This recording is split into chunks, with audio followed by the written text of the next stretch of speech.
This is Brian Drummond here, the OG voice of Vegeta from Dragon Ball Z, and you're watching Anime Secrets. It's over 9,000! I have like 2 panels left. Oh, long ago. But welcome. Thank you so much for being here. And we're here to have some fun. And this is the Courage the Cowardly Dog panel. And we have a special guest waiting. Are y'all ready to say hello? Yeah. Awesome. Everyone, please give a big round of applause for Marty Grabstein. Awesome. Marty's I agree. I was like, wait a minute. I'm like, I took all right. You're such a fun time. Now you give me a microphone, you're in trouble now. So how has it been? You've had a pretty busy weekend. Busy weekend. God bless you, Pasadenans. Is that the word, Pasadenans? I don't think so, but I love it. But it felt good coming out of my mouth, right? I feel a lot of shame. I sounded good already messing things up a little bit. No, not at all. So, any kids here? All right, well, you're old enough to go to all color stuff. You read between the lines, buddy. Don't worry about it.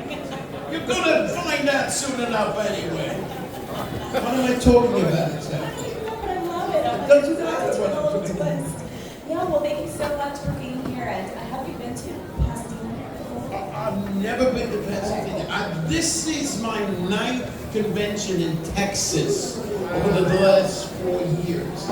So I love the state of Texas. They seem to not be sick of me yet. So God bless. I keep coming. Were you KC? I can't remember. Were you in Kansas City a few weeks ago? Planet Comic-Con? No, it was Animeverse. No. But they were having like Animeverse Kansas City? Yeah. No, not yet. Not yet. But hopefully, because you just mentioned. I'm on the JR circuit now. I know, so. we're gonna come on. No, but I mean, they would have like a huge debate with me. Everyone there were like, we have the best barbecue. And I was like, no, we do. And have you had some barbecue? Yesterday for dinner with barbecue, I feel like I felt so savage, you know. There was a savagery to the whole thing. You know what I'm talking about, Christ? All of a sudden, they became very, docile. What happened? You see what we can do. Oh, we will. And we will be taking fan questions, so please feel free to start from the on. And I love it. Just do it. You delight. Oh You my delight. gosh. Hello there. Hey, baby. You don't mind I go your baby, right? Oh, no. No, because Courage the Cowardly Dog is like horror for kids, homages to the horror movies, the whole genre. Like, would you watch the adult version and then compare it to Courage to, say like a small dose for them? I wish I understood the question, but will I watch the adult version, like Frankenstein? I watch all of them anyway. So I got all the homages when it came out for the first time, actually. Is that what you kind of alluding to? Yes. I feel like I short-shrifted you on my answer. Did you get the answer? You've been satisfied with that answer? No. No. You're not satisfied. Something is off about this question. We gotta get this. All right. Rephrase it. This is the first question. Come on. But basically, like how Courage references this movie. Oh, Courage himself, the character. And in the whole show. Oh, that's true. That's true. I don't think when you see that, I don't think that is Courage's mind expressing those images. I believe the point of view and what Courage is trying to express, what he's going through is frustration. You see a dragon, you see a Frankenstein monster, all of those things. I think it's just a wink, the creator, the illustrator, trying to make it more fun because of the cartoon series, so we can do whatever we want. I don't think Courage is actually referencing those things. Now you're satisfied, right? Yes. All right, a pleasure to go get somebody else want to answer a question. This guy, 20 minutes on this guy. Good to see you, baby. What, out of all the monsters that you've seen in Courage, great to see you by the way, out of all the monsters that have shown up in Courage the Cowardly Dog, what do you find to be like the scariest? What makes you be like, ooh, you know, like what? It's funny, look, for me personally, because I'm a big fan of the horror genre anyway, but the one that actually scared me the most was the demon in the mattress. I'm big, the exorcist thing, you know, it's pretty disturbing, but actually the creature who most, you know, affected me in a maladaption way, nice phrase, yeah, a maladaption, but it's Freaky Fred. Freaky Fred really made me feel dirty, you know. It's kind of in a good way, you know.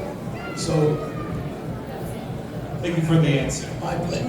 I'm satisfied. That was you're I'm satisfied with that answer. Thank you, my friend. Yes. I got two questions. Out of the entire show, which is your favorite episode? Again, I would probably say, you know, I was going to say Freaky Fred, but actually my favorite personally is the first episode I ever recorded called The Shadow of Courage. The Shadow of Courage. Because that's the first episode. The first time I found his voice, you know. So always special place in my heart. Same question. What would you say your favorite line is of the entire show? I have a feeling something bad is going to happen. Pleasure. Hi. Sorry, I'm going to put you over time. So, pleasure to meet you. Hi. I have a very important question, but a question nonetheless. Was there ever a time that you had any difficulties with letting your voice courage, and did you have to find like specific methods to like really portray your anxiety as the character? Not even the slightest bit. Really? Not basically when I went into, but interesting, you know, I got the job because a friend of mine called me up, and out of nowhere, I hadn't spoken to her in over 5 years. She said, you know, Marty, I see you still acting, so I'm working for a guy named John Dilworth who created a new cartoon series, Courage the Cowardly Dog, and he's listened to every voiceover artist in the city and can't seem to arrive at a decision what the character was supposed to sound like. So basically, I'm calling up my friend, maybe I have better luck. So I went in and basically, you know, I had no idea. I would not prepare it in any way. I came in the next morning. So I had no script to prepare, nothing like that. And only one image of the character, and only the idea that he's very neurotic little dog, very anxious, scared of everything, somehow at the 11th hour saved the day. So I went in and just leaped in with that voice, and I was channeling my own anxiety, and I naturally, I was doing all of that because it comes to me naturally, and then he was laughing from a delivery of thing, but he said, "Can you pitch it high? So can you pitch it up here?" up here. We got the voice, so we got the character, and at that point, I never changed it ever since the audition. So it's the same voice I did when I stumbled onto it. Interesting the way that works. Somebody applauding? I take whatever applause I can get. It's a good story.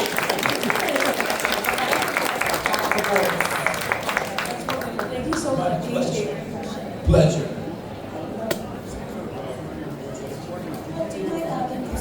Would you be able to do your iconic First the Car Dogs yell or scream? I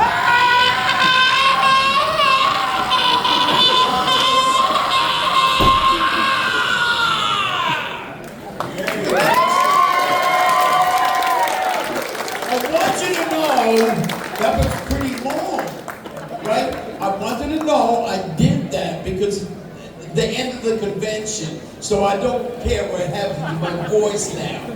The last hours of the convention. If you asked me that at 11 o'clock this morning, I wouldn't have done that. So, Thank you We'd so like much. to help. Appreciate it. bless you. Great. Oh my goodness, someone's gonna have to help you.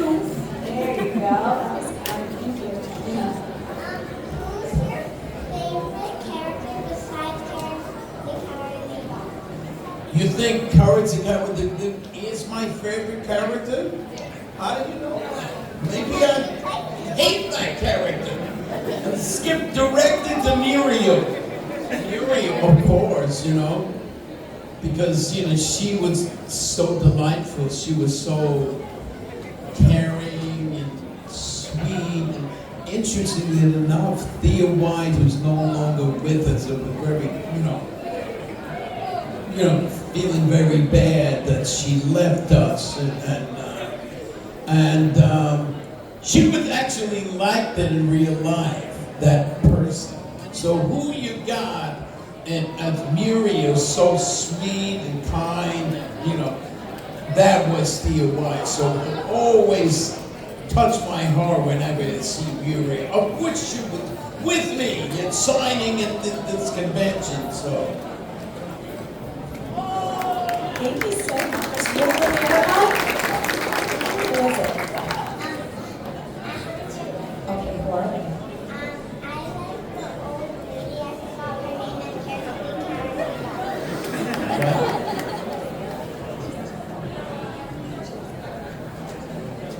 Oh, I love you.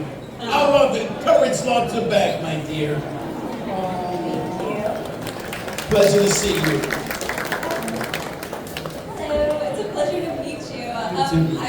You've been an iconic character for me since I was like one of her size and sitting in front of a giant TV screen. And I know anxiety has been like a focal discussion topic whenever we come to you and talk with you. But what do you think courage or you would say to individuals like me who struggle with anxiety but are doing their best every day? Oh, so the first thing I would ask you is, are you doing your best every day? I'm sure I'm trying, yes. So sometimes we don't know what our best means. We don't actually completely understand what our best is, because sometimes, like when you're anxious, just succeeding in breathing is a big step. So sometimes you breathe and it feels like it's kind of calming down, mostly, still residual there. So most people might say, that was my best. So my question to you, and while I totally understand, I totally sympathize, anxiety is probably one of the biggest, destructive forces in the lives of people, especially today, in today's very ever-changing, scary world we live in. So I would say, when you talk about your best, be a little bit more vigilant. So take when you think that first step you took, I'm okay now. Maybe take another moment to look at what's happening with me right now. Because when you did the breathing and you were able to calm this, insane, illogical, emotional, physical reaction, then you can kind of maybe think a little bit more clearly. Breathing is when you can't think, you should breathe. But once you're breathing and you can now think, give it another thought. So what can I do right now to even fade my anxiety more? And usually, donuts and donuts, do something.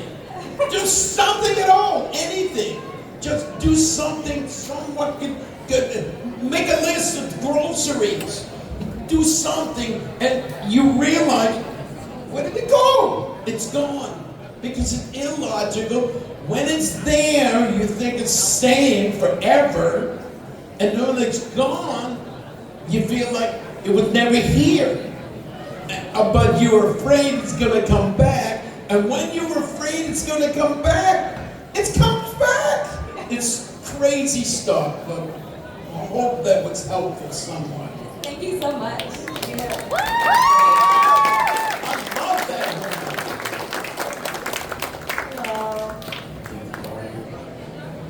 I feel like you answered my initial question, was what created our kind of battle, and you kind of answered that question. So what was the episode that was the most frustrating to us? Oh, that's a good one.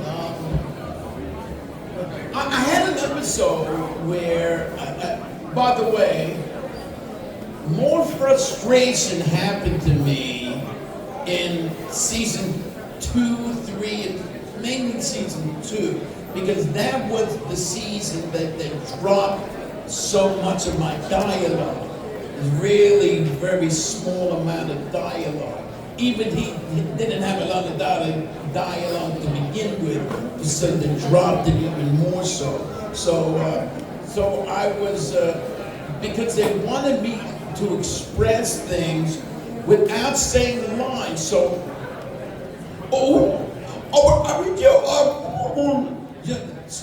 doing some sort of sound or the babbling, all of that stuff.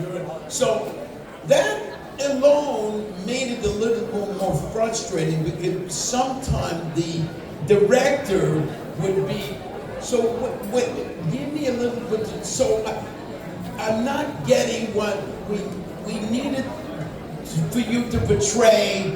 I'm gonna give you an example. I had to pop my head. Courage popped its head in the dark forest out of the ground. His head pops out of the grass, looking around, and he has to say,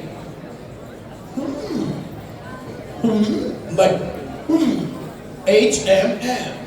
So he said, I needed to be like, kind of a little bit apprehensive, a little bit scared, and a little bit of wonderment as well. So scared, but wonderment. So, no, I'm not getting the wonderment, but I'm not getting afraid. No, I need something more. So now you lost courage. I don't have courage now. You're too low. You need to bring it up and pitch. We did like something like 18 to 20 takes on that one stupid thing. And by the end of that, he said, I think that's pretty good. Anyway, we have it in the library anyway, so we'll go to the library. So he made me do 18 takes, and they have it in the library anyway. So that was frustrating. Great question. Thank you.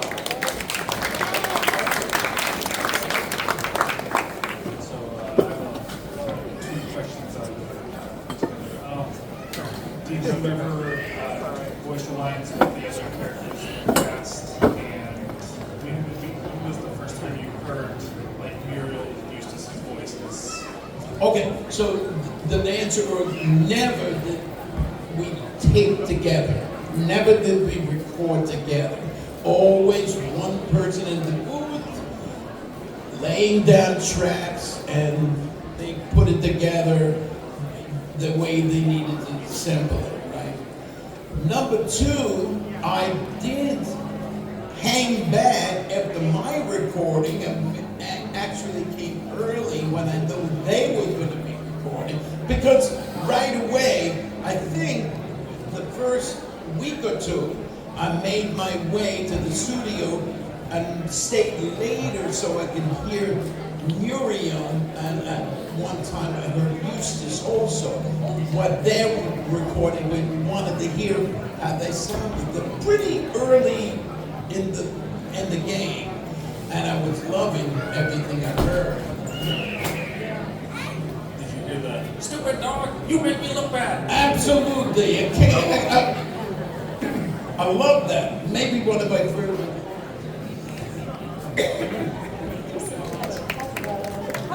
Hi. Okay. Hi, I'm sorry. I'm trying to not get starstruck because like Courage the Cowardly Dog literally is like you. Bless you. Can I ask like 2 questions? If that's okay. Well, 3 technically without a question. So can I ask 3 questions? Oh, yeah. Oh, okay, cool. For my first question, what was your like favorite? Not sorry. So you know like the phrase where he's like the things I do for love. Oh, you can actually bring the mic up so you don't have to bend down so much. Yeah, I feel like it's gonna be a concert. So like the line that's one of my favorite things that I quote to my parents all the time. Things we do for love. How did that kind of end up becoming a very iconic line that Kurt said? That's easy. The first time I did it, I didn't write it. I mean, it was written. Everything that I say, I didn't have anything to say in the actual writing of individual lines, but the sounds, I created a lot of those, crazy sounds that I did. But basically, the first time I said it, all the things I do for love. So the first time I said that, they laughed and they loved it, and I guarantee you, they put it in more because of the first time they heard me say it. So that's how they just liked it in the recording section and kept it coming. I really love that line. I say it to my parents. I say it to my parents all the time. And then my very last question: can you say "Happy Birthday" in Courage's voice? Because it's my birthday. So what's your name? Elaine. Oh. Happy birthday, Elaine! Yay! Thank you so much. I appreciate it.